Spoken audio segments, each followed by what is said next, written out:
所以呼吸中止症的打呼可能会像这样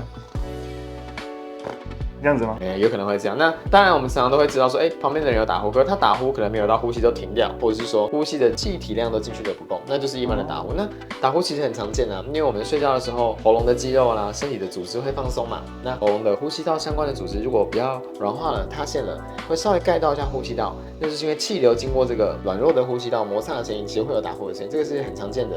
可如果很严重，就会呼吸被挡住哦，就真的没办法呼吸哦，那就很严重。那当然睡眠品质就会大大受影响。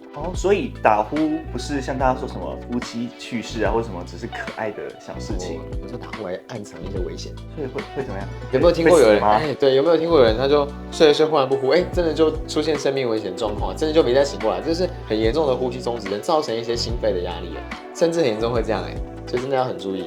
好可怕，打呼真的会这样